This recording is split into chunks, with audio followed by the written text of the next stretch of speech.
everybody. Welcome back to the Nibiru channel. It is October 16th, 2016. Last night, I was a special guest on the Front Porch radio show on iHeartRadio.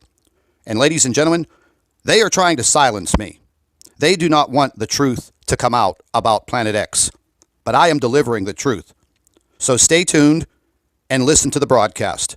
This will be a series of videos, so watch them all. Okay, so basically, because remember, this is just a very high burst of energy, solar energy.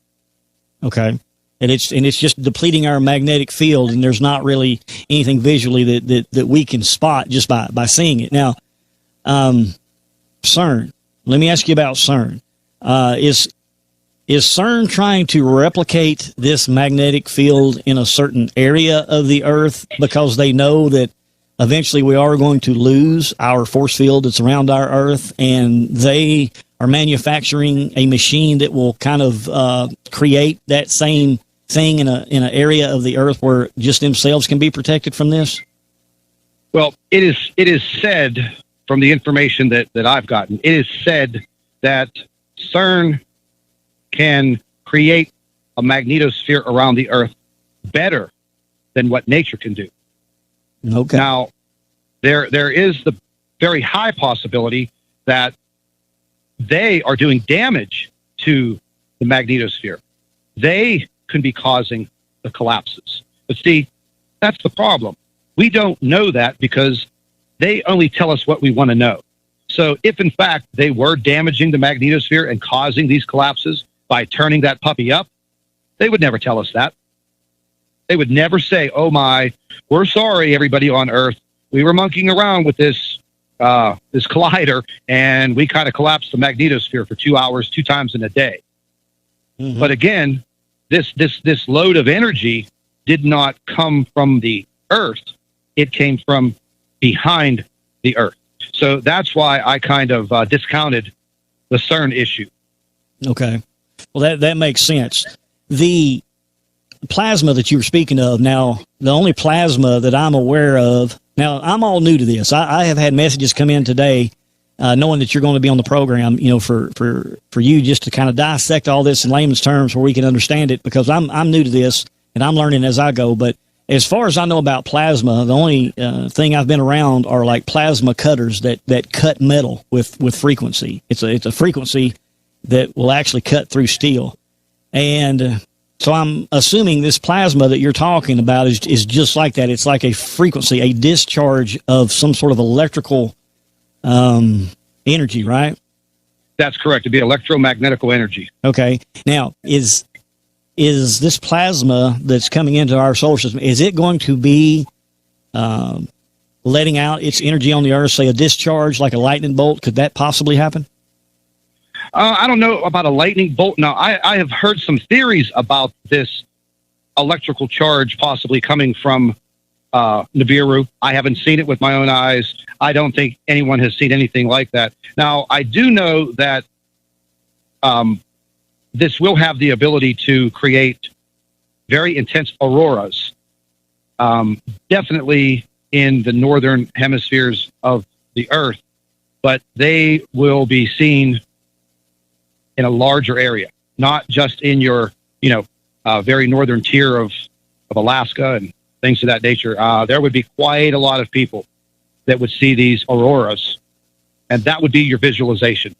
Okay, so now, last 2 weeks, over in the Netherlands and over in Alaska, we have been seeing massive auroras, some of which we've really never seen in that quantity. There's pictures floating around the internet, friends, if you want to go check those auroras out. So we are now beginning to see those auroras. Now, is this some sort of signal as to, hey, people, you better wake up because there's more to come? That's definitely a possibility. I did not hear about the additional sightings of those auroras. I've been so busy over the last 2 weeks. I'm running on 3 hours of sleep again. Same thing when I talked to you the last time. My sleep patterns have not gotten any better. But I'm going to have to check up on that. But that might be a very, very high possibility. Now, what exactly, now that we are seeing these waves of energy coming in, and you're kind of using ideas of what could be bringing this energy in. We know that there's going to be a massive shockwave that's going to hit in December. And I believe it's December 26th. Now, do you know anything about that shockwave as to what it could be? I was just, right before I got on the show with you, I had some information come through. It's sitting on my desk. I'm going to have to read up on it. But I have heard that about the December 26th shockwave, the day after Christmas. And I did hear a little bit about this back in the summertime. I think I might even touch base on it with you on the last show. But a gentleman by the name of Ed Dames worked for the military for many, many years as a how could I put this? Now, is that the same Ed Danes that's been on Coast to Coast AM? Yes. Okay, I know who you're talking about. Okay. You know, Ed just basically retired after his last seminar at the end of July, just out of nowhere. That was it. Last show, he announced his retirement, and he has since disappeared. Has he gone in a bunker like all the elites are going into bunkers? He did mention that. He did an interview with Marshall Masters, and they referred to it as a debriefing. And he has known Marshall for many, many years. I guess this debriefing was, like an interview. And Ed had stated that that he saw into this future with Planet X, Nibiru, the Nemesis solar system, and he said it was an ugly scene. It scared him, and he did also state that this wasn't a cataclysmic event where all of mankind will be wiped out. But he did say that these instances that will occur will test your faith severely. There will be a pole shift, and he was very vague about a lot of it in Marshall's interview, and he did drop some dates and some information, but he also mentioned the latter part of December. That would be the time frame that we would start to see and feel the presence of this system getting closer. Well, I want to get kind of biblical with you because, again, we talked about this on the last show. We know what's coming is eventually going to come because Isaiah said in Isaiah 24 that God's going to turn the world or turn the earth upside down and shake out all the inhabitants of the earth. And so you're talking about a pole shift. Explain to us, and I'm getting messages in.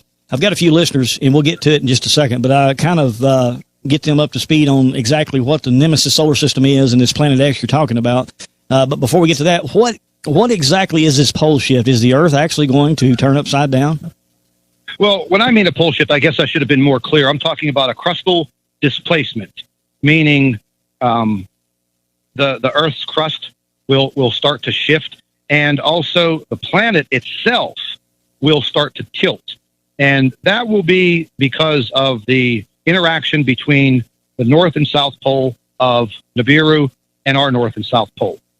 Ladies and gentlemen, you just finished listening to part 3 of my live interview on the Front Porch Radio Show on iHeartRadio. Stay tuned for part 4. I'd like to thank all of our Nibiru watchers. You guys do a fantastic job. Would also like to thank you for your loyal subscribership. You can continue to email your photographs and your video to NibiruPlanetX2016@gmail.com. And don't forget to share our videos with your friends and family members on Facebook. And subscribe to the Nibiru channel for all of our current updates. And like I always say, keep an eye in the sky.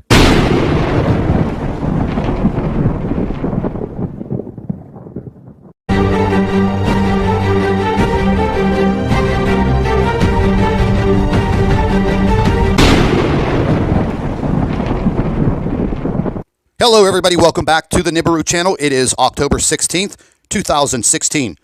Last night, I was a special guest on the Front Porch Radio Show on iHeartRadio. And ladies and gentlemen, they are trying to silence me. They do not want the truth to come out about Planet X, but I am delivering the truth. So stay tuned and listen to the broadcast. This will be a series of videos, so watch them all. Okay, so basically, Because remember, this is just a very high burst of energy, solar energy. okay, and it's just depleting our magnetic field, and there's not really anything visually that we can spot just by seeing it. Now, CERN. Let me ask you about CERN. Is CERN trying to replicate this magnetic field in a certain area of the Earth because they know that eventually we are going to lose our force field that's around our Earth, and they are manufacturing a machine that will kind of create that same thing in an area of the Earth where just themselves can be protected from this? Well, it is said from the information that I've gotten,